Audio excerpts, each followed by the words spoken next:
Hi there, let's read Keeper of Souls.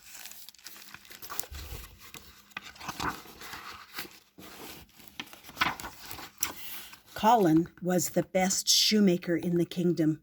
He made shoes for dancers that were as light as air, walking shoes that promised nary a blister, baby shoes that made children wish to walk, and ladies' shoes that made any woman who wore them beautiful. There was magic in Colin's cobbling, people said. Colin just laughed.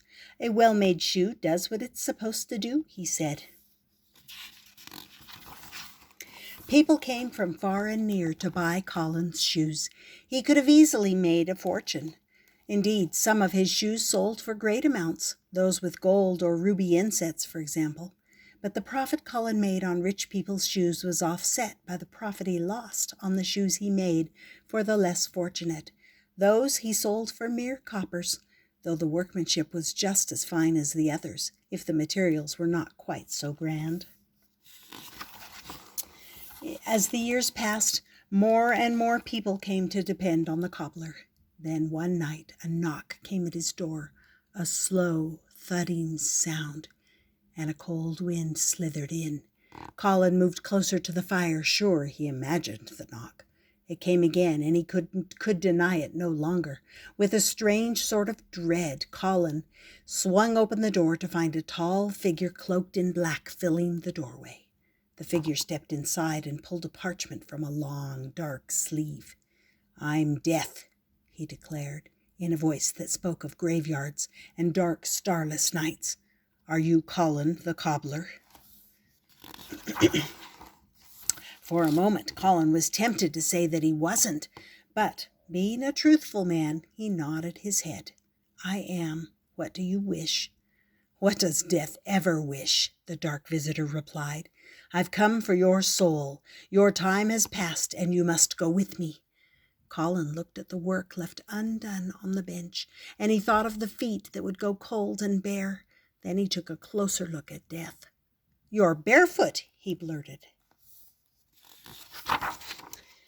Death seemed startled. Most people, when facing that solemn journey to the other side, did not comment on feet.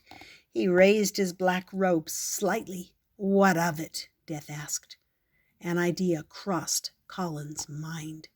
"Have you ever noticed," he said casually, "that your feet hurt after work?" "After work?" Death asked, as if such a concept was foreign to him, which Colin supposed it was. "What you need is a good pair of shoes," Colin continued. Death was used to people trying to bargain their way out of his services. Nobody before, however, had inquired after his footwear. He scanned the parchment again to get back into his normal routine. "Ah, here you are," he said in a deep and mournful voice. "Yes, definitely shoes," Colin continued. "Could I borrow that for a moment?" He snatched Death's parchment out of his hand and placed it on the floor. "Just step here and I'll make a pattern."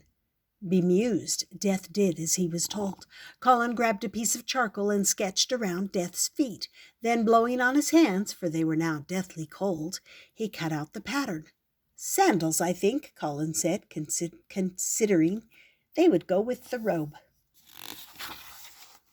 By now, Death was thoroughly confused. He stood silently as Colin sketched a quick design for his sandals and promised him they would be ready in a month.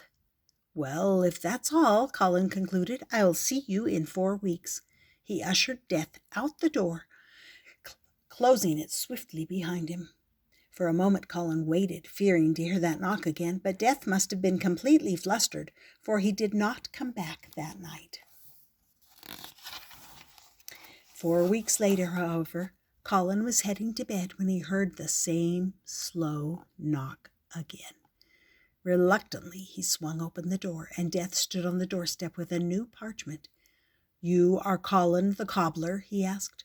"I have come for your sandals, of course," Colin interrupted. "They're ready and waiting for you. I think you'll be pleased. Here, have a seat." He pulled out his cobbler's stool and sat Death down upon it. "Lift up your feet and let me try these on you." Colin knelt before Death and eased the new sandals over his bare toes. The chill on the floor was awful, but Colin buckled on the sandals firmly, then stood. Now, try them out, he urged. Death rose with a wrathful expression, then glanced down in wonder. The sandals were very comfortable. He had never worn shoes of any kind before. He walked around the room, for once not feeling the floor through the leathery soles of his feet. Death hardly noticed when Colin opened the door as he made his third pass around the room and gently urged him out. "Try these out for a week or two and let me know how you like them," the cobbler said, before closing the door firmly at Death's back. Death must have taken his advice, for he did not return that night. It was 2 weeks later that a familiar knock came to Colin's door. Sure enough, Death was waiting for him again. "I've come," Death began. "I'm so glad," Colin replied. "So, how are the sandals?" Death looked down. "They are very nice. I hadn't realized how much my feet hurt until I got them." "I'm delighted," Colin said, "but I've been thinking, you go all over the world. Doubtless there are places where it's quite cold. You really need a sturdy pair of boots for bad weather." "What I need," Death began again, but Colin hurried on. "The boots will take only a few weeks," he said. "Do you prefer brown leather or black?" "Yes, of course, black. Something that will blend in nicely with the robe." "I'll have those ready by the middle of next week," he continued, ushering Death out. He shut the door and held his breath. No knock. Colin continued making shoes for those who needed them. In his spare moments, he worked on the boots for Death. He wanted them to be perfect, because, after all, you don't want Death showing up on your doorstep with pinched toes or a blister. Death was unpleasant enough without adding to the misery. The boots were finished and found a place at the top of a cabinet. Many customers wanted to buy them, but Colin refused each offer. "Sorry, those are for a special client," he would always reply. When the middle of the next week arrived, Death knocked on Colin's door. By now this had become routine. Colin removed Death's sandals and placed the boots in their stead. He could tell Death found them comfortable. It was at this point Colin suggested that perhaps Death might want something a little sportier. "Boots are fine for bad weather, but you must cover a lot of ground. A good walking shoe with a solid tread and arch supports would be perfect." Another month until the new pair would be done, and Death was out the door again, boots on his feet and sandals in his hand. The walking shoes were followed by soft slippers, then fancy court shoes for special occasions. This went on for years. Colin grew older, and Death visited him often enough that they became friends, if such can be said of Death. Finally, Colin knew that he had made every type of shoe imaginable. What would he do when Death knocked again? As always, the knock came on the door in the late night. When Death entered, he pulled out the parchment without pause. "I have come for your soul," Death intoned, "and I will not be denied this time."